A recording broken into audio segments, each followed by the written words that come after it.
Hey everyone, welcome to Will's Treasures. More importantly, welcome to the Saturday morning premiere train. Thanks for stopping by. Make sure you hang out for the entire time. We have some great people coming up, and you want to stick around to the end because the man, Mad Stacker, will be wrapping it up today. Thanks, Mad, for inviting me back again today. I'm down at my pour station.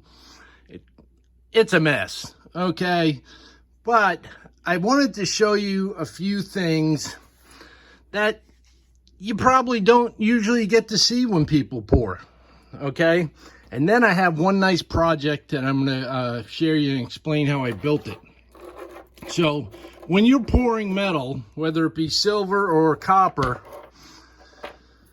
you come up with pieces like this, okay? When you clean out your crucible, when you have a accident and you have the splatter or something like this, you'll end up with really cool pieces like this. And I actually like these. You know, I'm not going to melt these back down because they just have really unique shapes to them. You know, here's another one. Just little globs of copper. These smaller ones I'll probably melt back down. But these other ones, you know, if you move them in different directions, they may look like something totally strange, you know.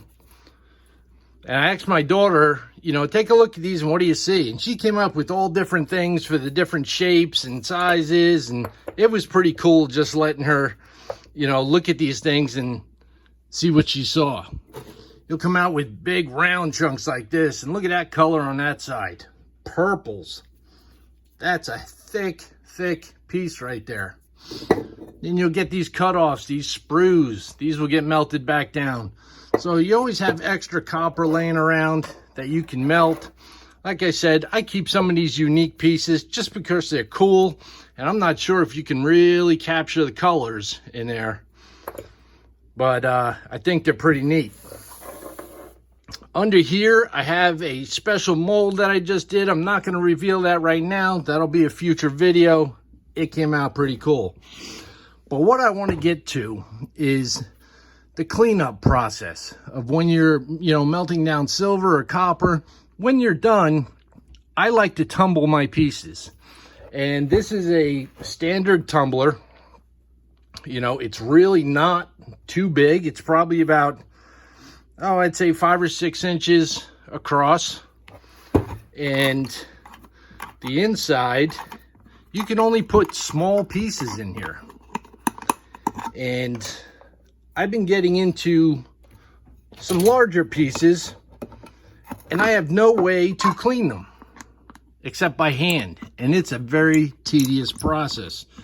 You guys know that, the guys who do the pouring, that if you're going to clean them only by hand, you got your work cut out for you. So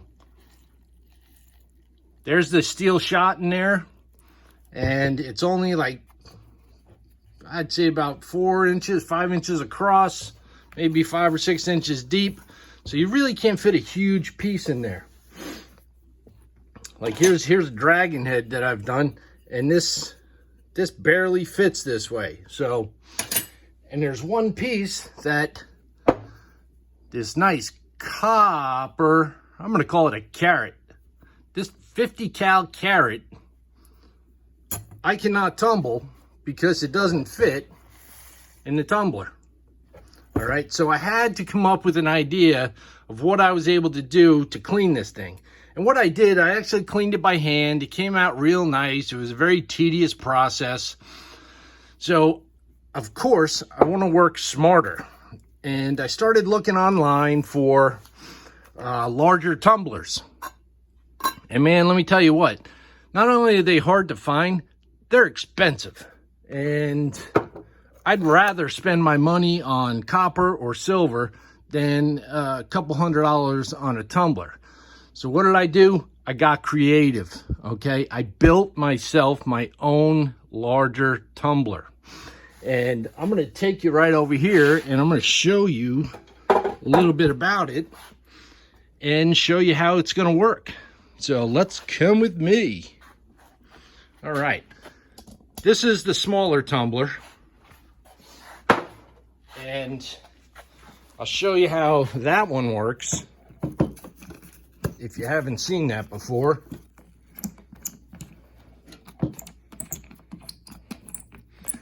Just hang tight with me for a second.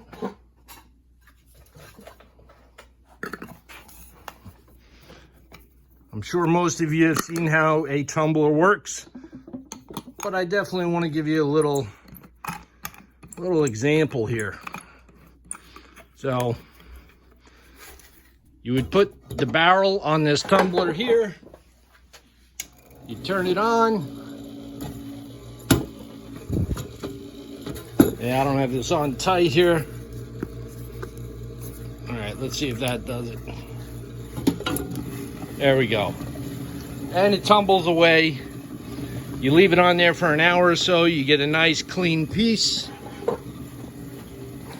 But I needed to get a larger tumbler. So I'm gonna take this off, get this out of the way.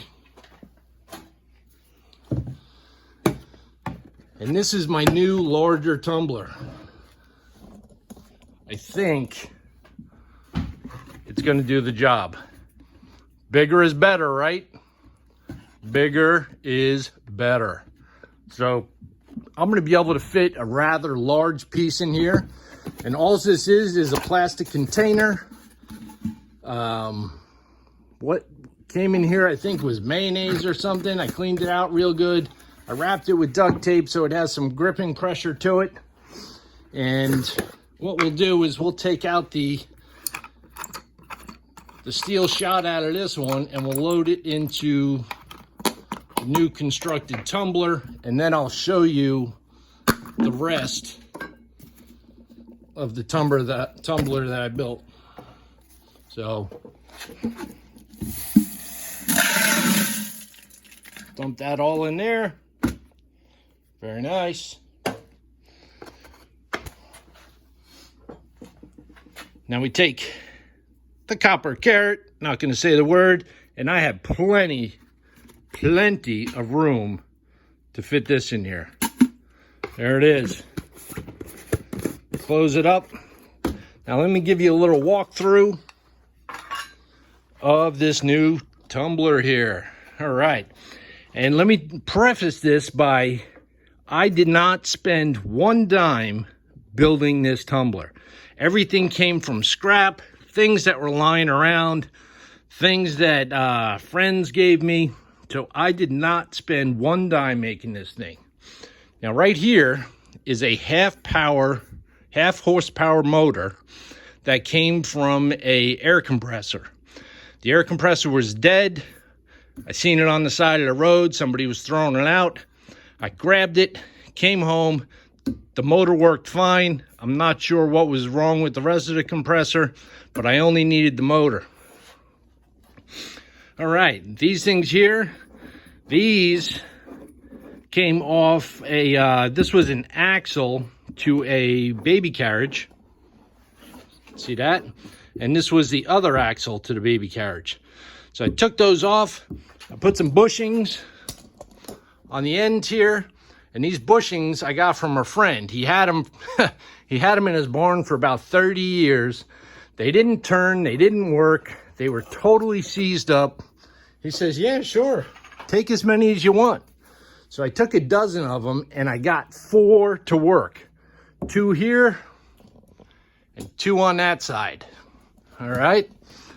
Now, take a look over here. We have the motor, and it's connected with this belt that my buddy gave me and this flywheel. All right, he gave me that also. So everything was either gifted to me or I found it, and it all works.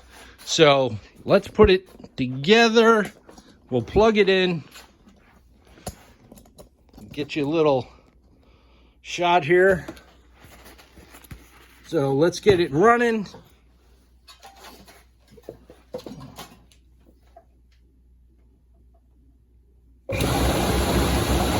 All right, we're up and running, flywheel's going, motor's cooking. And let's put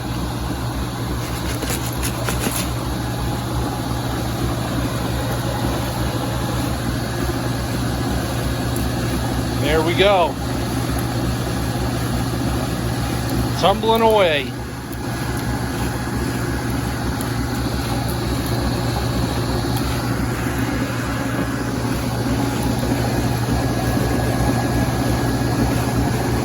Now I can tumble much larger pieces.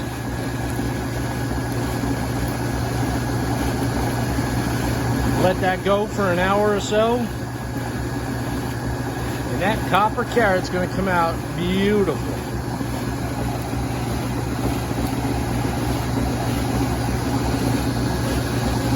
The only thing I got to do is build a guard for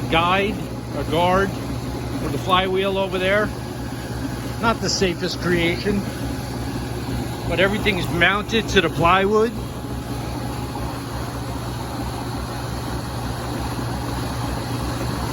So what do you guys think of that? I think it came out pretty damn good. It's going to do a nice job cleaning that up.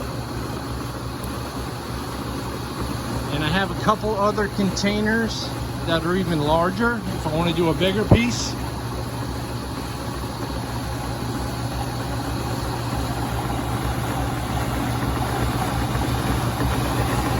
Bushings are working good, everything's rotating, the motor's working good.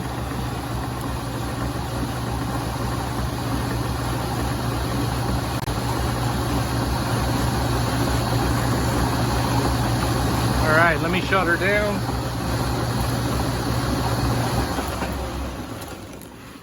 All right, I hope that wasn't too loud for you. But yeah, that was a nice little project that I did.